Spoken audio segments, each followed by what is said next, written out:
deuxième point, la situation nationale. Et comme toute réunion, un dernier point concernant les libéraux. Somme toute, le parti a décidé de reprendre ses activités avec des tournées du président Pape Diop qui va démarrer dans les communes du Sénégal pour lancer l'assaut final face à un régime moribond. Il est dit et donné mandat à tous les responsables de se préparer à accueillir l'équipe qui va accompagner le président Pape Diop dans les 505 communes du Sénégal.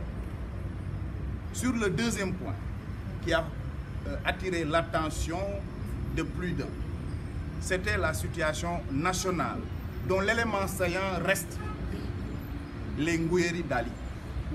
Cette bourde du ministre de l'Intérieur qui en dit plus, qui prend des allures de déclaration de guerre. Un ministre qui descend aussi bas ne mérite même pas d'être au service de la République. Voilà pourquoi la convergence libérale démocratique, comme elle l'a toujours dit, décide de se battre corps et âme pour que les élections ne soient pas organisées par ce ministre, maire, partisan, courtisan du régime de la paix. Nous nous opposons farouchement et avec tous les moyens de bord pour que non seulement Aly Ngouille Ndiaye ne soit plus le responsable des élections, mais qu'il démissionne de sa fonction de ministre de l'Intérieur, car c'est une honte à la démocratie sénégalaise. Sur ce, des actes seront posés et nous n'épargnons pas un sitting devant le ministre de l'Intérieur pour demander son départ dans les jours à venir. Sur la situation nationale, comme nous l'avons tous constaté, le pays vit des situations extrêmement difficiles. Le monde rural souffre. Les agriculteurs, notamment ceux qui ont encore le stock d'arachide, peinent à les vendre. Les enseignants crient à tous bords le respect des engagements. La dette publique intérieure flambe. Pendant ce temps, l'argent fait rare dans ce pays. En un mot, Macky Sall est en train de mettre le bateau Sénégal à l'eau. Le bateau est en train de couler.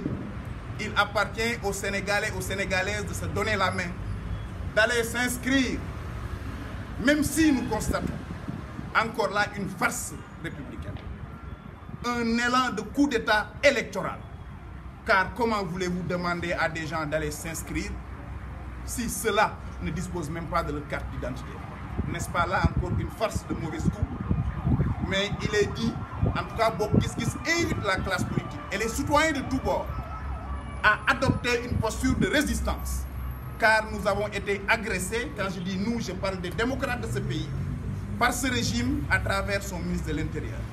Nous ne ménagerons aucun effort pour faire face et se mobiliser pour l'assaut final pour qu'au soir du 24 février 2019, Macky Sall soit battu à plate couture dès le premier tour, car le peuple sénégalais a fini de le vomir.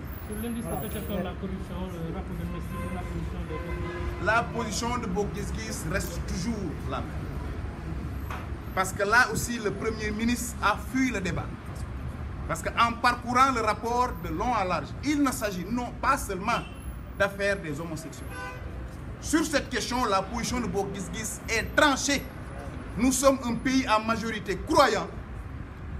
Nous nous battons contre toute forme, toute loi visant à déstabiliser ces sociétés sénégalaises faites de croyants musulmans et chrétiens. Sur le rapport, vous avez vu l'indice de corruption va de mal en pis.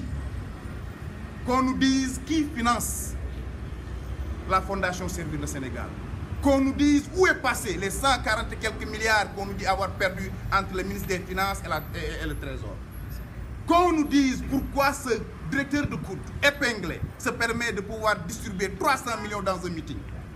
Le ministre de l'Intérieur vient de faire un Sénégalais, des Sénégalais à part entière et des Sénégalais à part entière. Pour dire simplement que la situation du pays est catastrophique au plan économique. Les enseignants sont en grève, le monde sanitaire est depuis quelques jours, vous le constatez avec nous. Tout père de famille est inquiet aujourd'hui avec ces vols d'enfants parce que le pays est en insécurité. Pendant ce temps, après la bourde de Aly Ngouille Ndiaye, le président de la République pose un autre jalon. Il va commander des voitures anti-émeutes, comme pour préparer une riposte. Il faut se tenir debout, engager le combat pour un Sénégal démocratique et émergent. Est-ce que vous allez faire quoi pour les élections? Pardon?